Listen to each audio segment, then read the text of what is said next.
welcome to Mr. What Presents. Today, June 22nd in San Francisco. We got writers, playwrights, and theater specialists, Amy Mueller and Patricia Cotter of the Playwrights Festival. Welcome to the studio. Thank you, Thank you. Mr. Wah. Absolutely. You got a big event coming up this July. Yes. New works in progress that Yes. you are presenting to the audience. In what stage are the plays that you will be showing us? All 6 of the works are completed for this round. And I think all 6 of them actually are making their way to their final development before they reach out and find producers to produce the work. So sometimes the work, some years the work is less developed, and we are really very much helping the playwright in that initial formation of the work.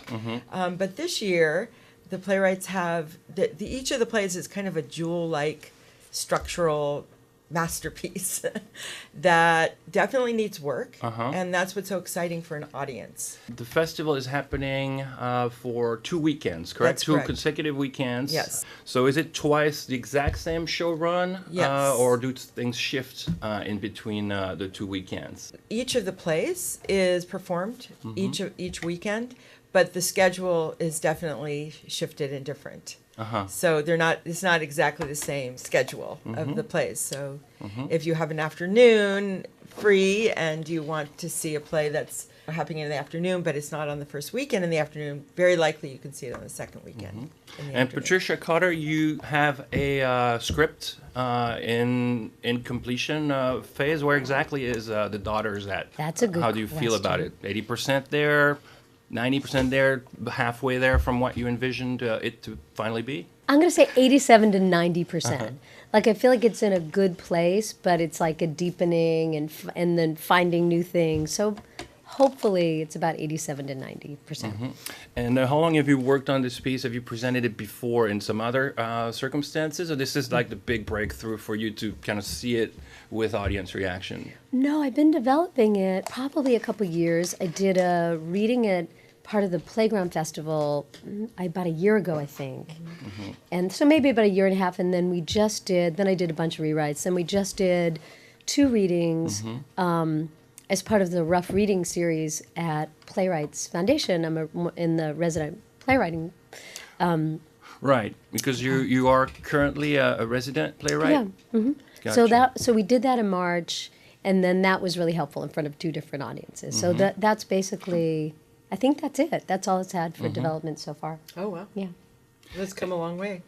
Well, you would know, because your job is to support these writers in their budding, emerging work. So you two meet, or she hops on the roster, and then what happens? Well, definitely get very familiar with the play itself. And leading into, a reading, we collaborate. We find a director that she wants to work with. I really like working with directors other than myself. Although I like directing too, but in this instance, I get to be more of a shaper and dramaturg and advisor. And then we really think long and hard about the casting and getting the exact right casting. And Playwrights Foundation puts a lot of effort and energy and money into casting so that we get the best the Bay Area has to offer. And that's also can be very exciting for an audience who is, like literally 2 rows from somebody like Julia Brothers, or Stacey Ross, for example. Was I reading correctly that Sam Shepherd has been through the foundation? Yeah. In fact, the first year. At the time, he was Just emerging. An emergent playwright, just like Patricia is. And so he had some notoriety in Europe, actually. But nonetheless, he's such a big name now, a Pulitzer Prize winning writer and an actor, and deceased, unfortunately. Right, last year we lost him. We lost him, yeah. Is there any reference to him in the programming or an honorarium of sorts? Not this year, no. Yeah, last year we did honor him. So how many seats are in there? 100. And that's in the Potrero Stage Yeah, Theater. at Potrero Stage. So the audience is pretty close into the action and really drawn in by these amazing actors. So then the playwrights get to go on a retreat. This year we're on the coast, which it's gorgeous. Then when they come back, they get to have rehearsals with the actors and the director and get to hear the play being kind of worked on. And because there's not, costumes or sets or props, it's really very much about the text and the energy of the text and the pacing and really finding and fine-tuning it. And then the playwrights can hear, wow, this moment isn't quite working. What do I need to do to make this work in time and space? Now that I have that, the third dimension added to this process, what is going to make this moment actually theatrical, actually work in front of an audience, actually come to life in a way that I envisioned it, but it's not happening. Right. So there's that. Patricia's play in particular is really funny. It's driven by humor. This play. It's a comedy with just a couple songs inserted, for the moments. It's definitely not a musical. And I was reading the synopsis, very close to the Pride Weekend theme. Yeah. It's about 60 years of San Francisco lesbian history. It's a comedy sort of about this first secret social lesbian club that actually started here in San Francisco on Castro Street. The Daughters of Belitas. I almost forgot the name. How horrible would that be? And I think I hope most people in San Francisco know about Del Martin and Phyllis Lyon, and they were the two founders of the Daughters. And they changed the course of lesbian history in San Francisco, and then that kind of trickled out into the rest of the country. So, and then that's the first act, and then the second act takes place on the last night of the Lexington Club. So on it's sort 19th of like Street, which exactly we lost, 2 years ago, 3? 2015. And there's a little plaque there now, and some bar, but not the Lexington. So it's kind of the story of the beginning and possibly the end of a whole group of people. Emblematic of what's going on in San Francisco at a large scale. San Francisco doesn't have a designated lesbian bar anymore. The That was the Lexington one. it. I mean, El Rio's pretty lesbian friendly, but it's not. That's just not by definition what it is. So if you enlarge the scope of the work and look at San Francisco today, what are your thoughts? I haven't lived in San Francisco for that long, but I've lived here long enough to see the change. And that's all anybody who's lived here of a certain amount of time talks about, like the old San Francisco versus the new San Francisco.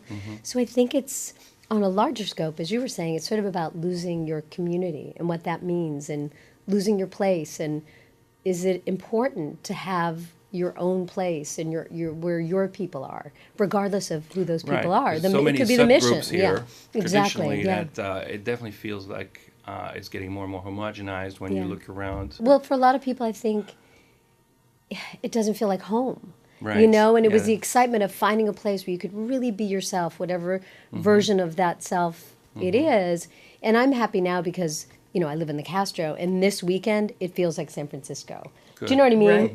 Like it feels like, oh, look, everybody came back. So And so much of the lesbian and gay history of this country is centered in San Francisco. For So sure. much of it, not all of it certainly, but Right. Even Stonewall started here in Exactly. an oddly, weirdly undocumented way. Exactly. And there's a little bit of reference in the play to the illegality of being a lesbian or being, gay and meeting, it had to be a secret club, and to create that social space was absolutely groundbreaking. It didn't exist.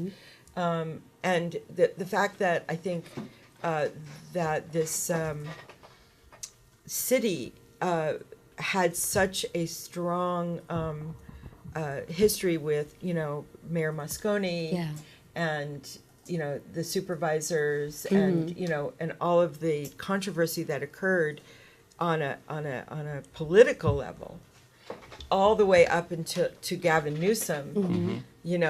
declaring, gay marriage legal in San Francisco. And Phyllis and Dell were I keep mentioning them because their two characters are based on them. They're not them, but they're based on them. And they were the first two people who were legally married by Gavin Newsom once it was actually legal. And I was sitting with a friend of mine telling her about the play, and she said, I was at their wedding. Just randomly? Just randomly, and she's actually not lesbian at all, she, or gay. So yes, a big Pride weekend in San Francisco, obviously, and all over the nation. Are other of the plays selected for reading related to that thematic? Each of the plays has a very, very particular focus. One of the plays we're doing is Madhuri Shekhar's play House of Joy, and that actually takes place in the 17th century and concerns the female bodyguards of the imperial harem. Oh, interesting. Who are, sort of basically female warriors. So this is a play about feminism. It's completely anachronistic, meaning that the language of the play, even though it takes place in the 17th century, is 21st century language. And Madhuri is a phenomenal writer. And KRISTIANA Ray Colon's play Suspension also deals with female warriors, but of a completely different kind. It's a dystopian future high school in which the word it's called suspension, and they take it to a very extreme level. And it concerns the power of black girl badassery and ancient wisdom to combat this kind of military high school experience. There's a lot of diversity so far in the different titles we're hearing about. John BERNSON, who is also a fellow resident playwright of Playwrights Foundation, has written a piece called When Lighting the Voids, and it's actually based on a documentary that the Center for Investigative Reporting had revealed a couple of years ago about a fire on a ship in the Gulf Coast. So this play is completely different. It's much more of a documentary drama that concerns the death of these men on this ship. And let's say you want to see one of these specific shows. Is it all scheduled per play? So you could go on and just buy a single ticket to, say, Patricia's play or John's play, but you can also buy a 4-play pass and select the plays you want to see on either weekend. Gotcha. So it's really, really flexible. We also have a festival pass, and some people buy those, and because you can come to all of the 6 plays, plus be invited to all the parties and special events. What are the special events exactly? And do you have a location for the opening party of the 15th? The opening party is in a secret location to be revealed. Oh, that's exciting. And maybe here. Absolutely. And the special events also will be posted on our website, but what they tend to be are conversations between the playwrights and experts in these various subject matters. There'll be some special attractions. Yeah, some stuff, and they happen between the shows, so you can grab some food and then come back and listen to a really interesting conversation and panel discussion about an aspect of the play. There has been talk that we're going to do a themed cocktail party on Saturday evening after the show, to which everybody will be invited. And the Potrero stage has been your residence for how long? What is the relationship with you and that particular venue? We have been there for most of the time that I have been there, so I would say about 14 years.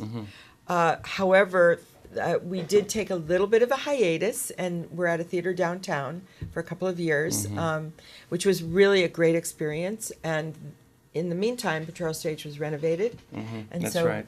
we're back, and we space. definitely are forming a residency and a partnership with Playground, who owns and operates that space. So there's a couple different groups within it. And how does the foundation operate in terms of funding, staff, volunteers? Can people volunteer? Absolutely. We love volunteers, especially during festival time, coming in and helping out, especially in the front of house, as we call it, or the ticketing, the box office, and concessions. That gets you a ticket to see the play. Mostly we'll be recruiting through our website. And yeah. how is it structured? The organization? Foundation, yeah. Yeah. So we are 4 people. 2 of us are full-time and the other 2 are not on staff. And then we have artists who work with us in various capacities. For example, literary manager, casting director, producers, associate producers who work on contract. And then we hire approximately 200 actors a year. And they're also on salary per project. That's the bulk of how we operate. We operate year-round. We have a number of other programs that we do for Playwrights, and we also have a national presence. And you guys are funded through donations, through the city, through federal programs? Federal, yeah. NEA for Grants for the Arts. San Francisco, yes, thank you. And San Francisco Arts Commission, yes, thank you. And the California Arts Council. So we are funded fully by the federal, state, and local government. And then through private foundations like the Hewlett Foundation, the Sam Maza Foundation, the Zellerbach Family Fund. Great. Well, time flies when we're having a lot of fun. It is already time to wrap up. Okay. And think about getting tickets for the 2 weekends coming up. Yeah, it's July very 20th. inexpensive. So Totally. we have an early bird discount until the 30th of June, where you literally could get a ticket for $12.50. Very good. That's amazing. What a deal. Thank you for coming over, and happy Pride, everybody. Happy Thank you. Pride. Stay Happy safe. Pride.